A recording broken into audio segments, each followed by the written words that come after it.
I wanted to share with you my brand building template, or at least version 1 of my brand building template today. So my goal with this is to create a collection of resources that have really helped me and get it out in kind of a PDF form where you can go, does it meet this? Does it meet this? If yes, go forward. If no, go back. To make it easier for you to build your brand, there will be a link in the description to get this free resource on my Patreon. You sign up, you make a free account, and you can download this today. The first thing that we have to do is we have to answer these 7 questions from Ryan Daniel Moran's 12 Months to a Million. I really like this as a starting point. Ryan Daniel Moran did a great job with that book, and I think these 7 questions work well as a starting point. Redundant. To whom are you going to sell? So this is where you have to pick a customer to sell to. And customers have 5 key characteristics that we're looking for. So they must be an enthusiast, be passionate about the product, and care about buying a better quality product there. They must be in an evergreen market.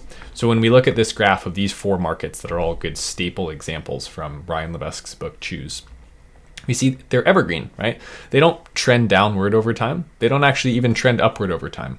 So they're evergreen. They do the same thing over and over, just like an evergreen tree. It's always there, it's always green. Perfect. Evergreen, enthusiast. They must have a problem to solve. Okay, so when I'm looking at, let's use the example beekeeping. Okay, beekeeping is right there. If I go to Amazon, I look up a bee suit, and then I go to the reviews, I must see that there's something wrong. So a 4-star review is not a 5-star review. Better yet, a 2-star review or a 1-star review is even further from it. So there's something that's going wrong there. Okay, they must have future problems to solve. Enthusiast, evergreen, problem to solve, future problems to solve. That's why they need a brand and a suite of products, not just one product. Therefore, they have to keep coming back to you, which is good. And then lastly, they must be able to afford the thing that you're making. So if you make something more valuable, it can't be $600 in a market where everything else is $30. No one's going to buy it. Maybe one person does, but it's not sustainable. So you'd check no, you'd have to go back and restart. Who am I going to sell to? Let's use beekeeping as the example. What do they already buy? Well, let's go see. And the way that you figure this out is you literally just go type bee or beekeeping or one of these words that you're going to do, leadership skills or orchid care. You come to Amazon, type that in, and see what auto generates. And I saw a bee suit had 5,000 search volume. Okay, 4,900. It's from a tool called Helium 10 generating this search volume on Amazon. So we go check it out. We type in bee suit and we search it. And we can see that, yes, they do exist. And let's use Helium 10 and figure out, well, how much do they sell? Like, literally, we could just look at the revenue of these products. It's pretty cool to be an entrepreneur, e-commerce entrepreneur in this day and age. We have a lot of resources at our fingertips, opportunity all around. The only reason that you don't have a $40,000 per month Amazon FBA brand, e-commerce brand, whatever, is because you just didn't do the things required to do that. You just do the things and you can have it. So $70,000 per month selling this professional bee suit. Okay. And then the next step, what do they already buy? Bee suits. And you would list everything. So bee suits, let's go look up equipment you needed to start. So like a hive tool, a smoker, a bee suit, gloves, a brush, books, starter kits. Okay, it comes with a little bit of everything. So those are everything needed.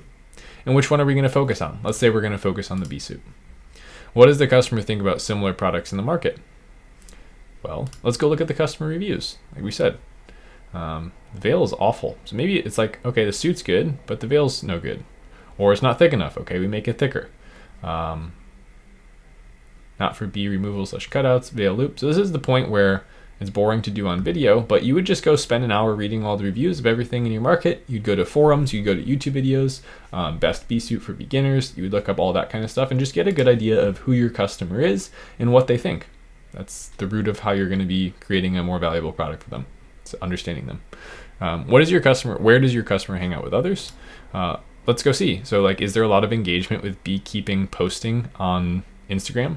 In this case, 3,000 plays, 3,000 likes, 1,000 likes, 121 likes, 1,700 likes, beekeeping, bees. Yeah, I would say it's a big market, right? So you can just, I just searched beekeeping on Instagram and just saw what the trending posts and relevant posts were looking like. So I'd say people are hanging out on Instagram. We can also go check forums. We can check YouTube videos, see what the view count is on beekeeping YouTube videos. That's a good way to figure out where your customers are. And do you know how you'll get predictable sales? Yeah, Amazon, duh. We can see all the existing demand here. That's a great place to start. You can start figuring out how to capture external traffic later, but if you're following in my footsteps, Amazon FBA is going to be a great place for you to start. Okay, moving on. We'll be products 2, 3, and 4. So this is where we can go back to our beekeeping equipment guideline, or we can go back to our second question here, what do they already buy? And we can just list out what the next product might be. Now our goal right now is to pick the hero product for our dream customer. In that case, I think like we might start with the jacket and hat veil. So one thing that, just off the top of my head that I noticed about a lot of these is they're very plain, right? So like what if you just made like a streetwear version of this? And again, I'm just going, what's the stupidest thing I can do to just stand out? I don't know if people would want this yet. I don't know. I'm just saying, okay? Just to show you, we can create almost a whole new category here, like fashionable bee suits. It's kind of funny. It's kind of niche, but that's the way that I'm thinking at that point. Anyway, okay, so like I like to do that whole process is one idea. That's not like, I don't pat myself on the back like, oh, good job, like you did so much work. That was just one idea. And then I do that 10 times. So like beekeeping was one idea, and that whole process I just ran through was one seed, what we have planted. I can go through with like memory supplements, digital products for like leaders. Obviously that doesn't really apply here. Physical products for orchid care, orchid soil, orchid fertilizer. I could look at, variations of these. I could go back to like a enthusiast hobby list and come up with 6 more on top of those 4, etc. And then your first idea is often not your best idea or the right one to pursue. So I like to view each market as a seed that I'm planting. Just because I plant it doesn't mean it will make it to harvest, right? It would be unwise to lose sleep over the fact that every seed you planted as a farmer might not make it, because they're just not. You're going to go through a thinning process there. And then there's a quote from Rick Rubin that I really like from his book, The Creative Act. It's, in nature, some seeds lie dormant in anticipation of the season most conducive to their growth. This is true of art as well. Or you could replace entrepreneurship here, or business building. There are ideas whose time has not yet come, or perhaps their time has come, but you are not ready to engage with them. Other times, developing a different seed might shed light on a dormant one. So that means exactly what I said above. Do a bunch of this, and your skills as a beginning entrepreneur won't be ready to actualize the potential with any of them. An entrepreneur at some level might have been able to do any one of those ideas had you gave them the assignment. However, you're just not there yet. By engaging with this process and continually trying to learn about it, it may shed light on the path forward. So once I have a list of 10 markets, I choose one based on the following. Roughly based on the following. There's a lot more that goes into a decision, but for the sake of this YouTube video, I want to make it basics, first principles, and actionable. So search volume of the hero products about above 20,000 per month on Amazon. So this is existing demand. And now you're going to learn in a second why we don't necessarily compete for existing demand, but it's good to see that there are customers who have a problem to solve and they know about a product to do so. And the product should be relatively easy to manufacture.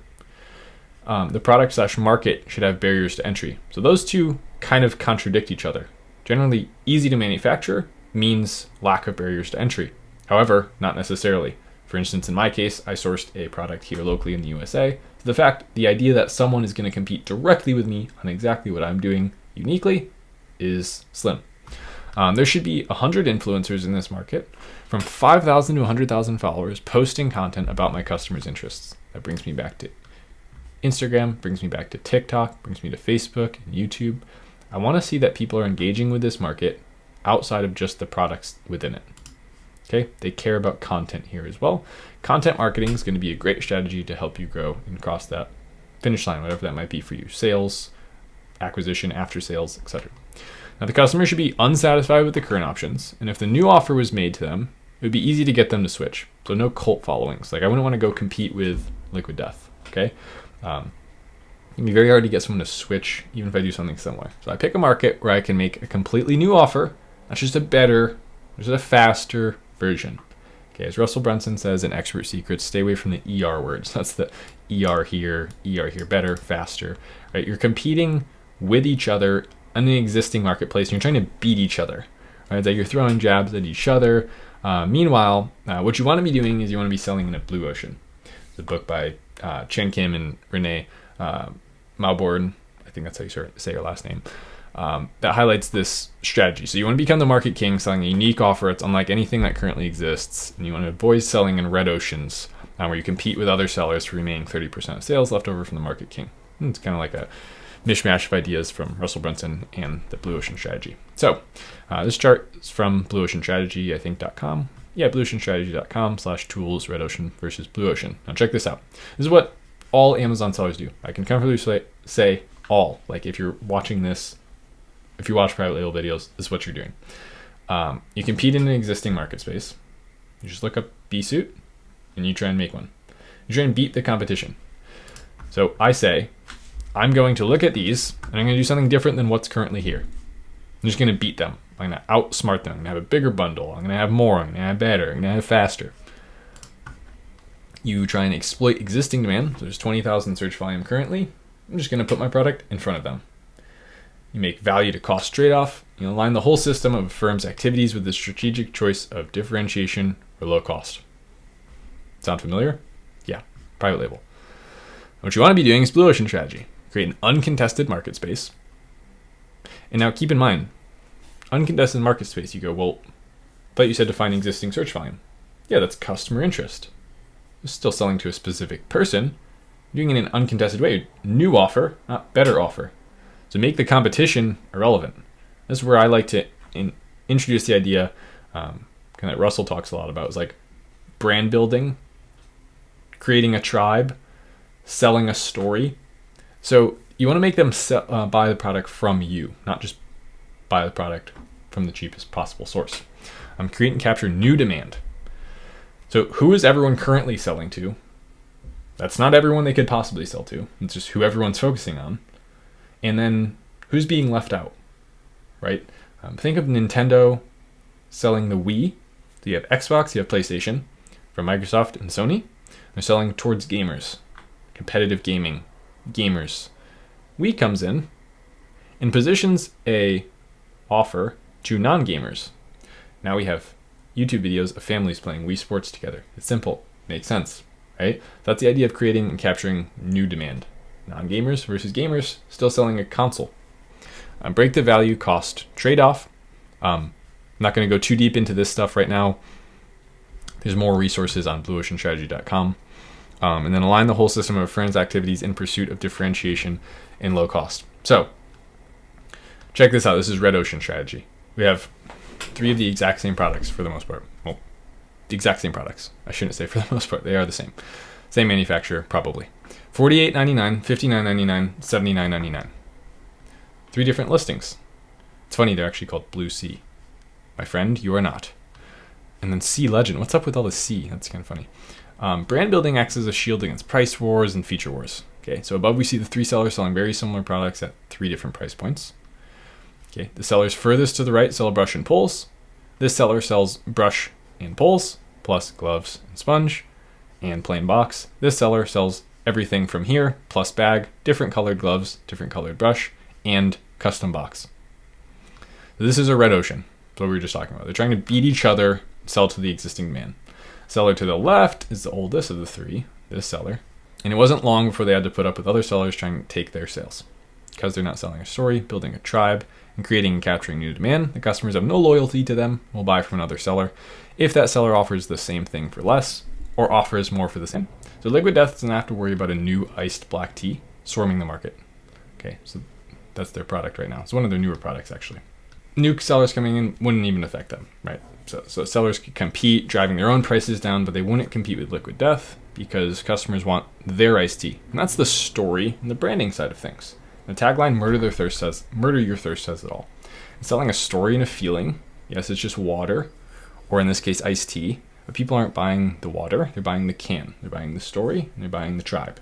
Okay, so Mike Cesario built a cult following by marketing water in the same manner as Monster Energy marketed its energy drink, Vans Warped Tour. So in a market as big as water, there's iced tea. Make something edgy like this, and enough people in the world are edgy and drink water, drink iced tea, that it works. But in smaller markets, where only a specific person buys the product, you need to research that specific person and figure out what it is that makes them tick, so that they have the same response that a straight edge metalhead might have seeing a can of Liquid Death on the shelf at a Whole Foods for the first time. So be sure to watch this video here where I cover the first part of this framework. And other than that, be sure to subscribe down below for more free content here on the channel. Appreciate you being here. And thanks for listening to me as I document my story, growing my brand here. Thanks so much. I'll see you in the next one. Later.